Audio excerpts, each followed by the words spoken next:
শ্রীলঙ্কা ও দক্ষিণ আফ্রিকার বিপক্ষের ম্যাচে সাকিব আল হাসান ছিলেন নিজের ছায়া হয়ে।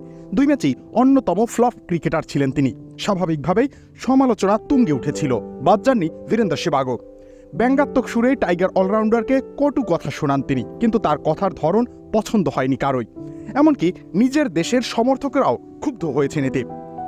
আন্ড্রিক নরকিয়ার বাউন্সারে পুল করতে গিয়ে প্রোটিয়াদের বিপক্ষে উইকেট দিয়ে এসেছিলেন সাকিব। সেদিন ম্যাচ পরবর্তী আলোচনায় সেহবাগ বলেছিলেন, তুমি হেইডেন বা অ্যাডাম গিলক্রিস্ট নও যে শর্ট বলে পুল শট খেলে দেবে। তুমি বাংলাদেশের একজন ক্রিকেটার, তাই নিজের মান অনুযায়ী খেলো।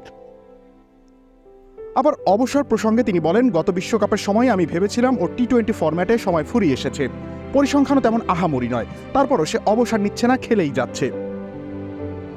এমন মন্তব্য দ্রুতই ছড়িয়ে পড়ে সর্বত্র, আর সেটা নিয়ে শুরু হয় পাল্টাপাল্টি আলোচনা সমালোচনা। আগুনে ঘি ঢালতেই নেদারল্যান্ডস ম্যাচে দুর্দান্ত প্রত্যাবর্তনের গল্প লেখেন বিশ্বসেরা এই অলরাউন্ডার। ব্যাট হাতে অপরাজিত হাফ সেঞ্চুরি করেন তিনি, সেই সাথে জেতেন ম্যাচ সেরার পুরস্কার। এর ফলে ভারতীয় কিংবদন্তির উপরে দেশটির সামাজিক মাধ্যম ব্যবহারকারীদের ক্ষোভ আরও বেড়েছে।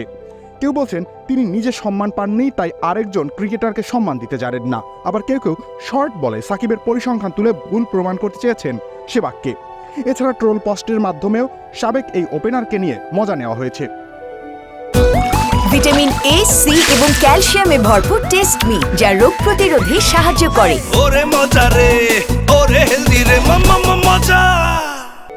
এর আগে ইমরুল কায়েস সরাসরি সমর্থন করেছিলেন সাকিব আল হাসানকে। এই বাহাতি বলেছিলেন যে সেহবাগ ক্যারিয়ার জুড়ে কখনোই সম্মান পায়নি, তাই সে অন্যকে সম্মান করতেও জানে না।